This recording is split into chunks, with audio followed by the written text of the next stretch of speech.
నమస్తే, అందరు ఎలా ఉన్నారు? Welcome to Bala Kalyani vlogs. ఈరోజు కొర్ర మట్టల చేపల పులుసు తయారు చేస్తున్నాను. ముందుగా కడాయి పెట్టుకొని అందులో జీలకర్ర, మెంతులు, 2 ఇలాచీలు, 2 లవంగాలు, దాల్చిన చెక్క వేసేసి వేయించుకొని పొడి చేసుకోవాలి.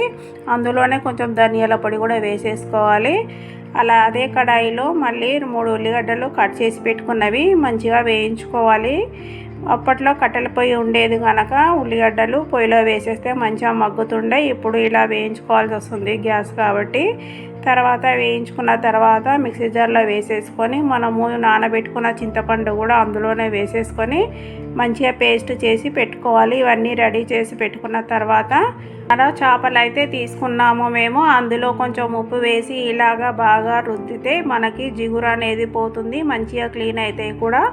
ఇలా బాగా కలిపి మనము కడిగితే ఫ్రెష్గా అవుతాయి, క్లీన్ అవుతాయి మంచిగా. ఒక్కొక్క ముక్క ఇలా కడిగి పక్కకు పెట్టేసుకోవాలి.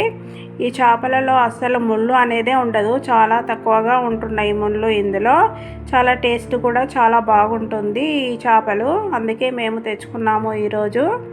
ఇలా కడిగి పెట్టుకున్న తర్వాత మనము కడాయి పెట్టుకొని అందులో కొద్దిగా నూనె పోసేసుకొని పచ్చిమిర్చీలు, అలాగే బిర్యానీ ఆకు, కొంచెం జీలకర్ర వేసేసుకొని బాగా వేయించుకోవాలి. ఇవి ఇలా వేగిన తర్వాత అల్లం వెల్లుల్లి పేస్టు, పసుపు కూడా అందులోనే వేసేసుకొని బాగా కలుపుకోవాలి. నేను కొన్ని చేపలు ఫ్రై చేసుకున్నాను, కొన్ని పులుసు చేసుకున్నాను. ఈ చేపల పులుసు అనేది 3 రోజులైనా అస్సలు పాడవకుండా ఉంటుంది. మనం వండిన రోజు కంటే తెల్లవారు తింటేనే చాలా టేస్టీగా ఉంటుంది చేపల పులుసు అనేది. మనము ఉల్లిగడ్డలు, చింతపండు పేస్ట్ చేసి పెట్టుకుంది అందులోనే వేసేసుకొని బాగా కలుపుకోవాలి. కొద్దిగా నూనె పైకి తేలేంత వరకు ఉడికించుకోవాలి. అలా ఉడికించుకున్న తర్వాత పసుపు, కారం పొడి వేసేసుకోవాలి. తర్వాత మనం మసాలా చేసి పెట్టుకున్నది కూడా అందులోనే మసాలా పౌడర్ వేసేసుకొని మనకి తగినంత నీళ్లు పోసుకోవాలి. మనకి పులుసు ఎంత కావాలో అంత నీళ్లు పోసేసుకోవాలి. ఆ పులుసు అనేది మనము బాగా మరిగించుకుంటే చాలా టేస్ట్ వస్తుంది. ఎంతసేపు మరిగించుకుంటే అంత టేస్ట్ వస్తుంది అన్నట్టు.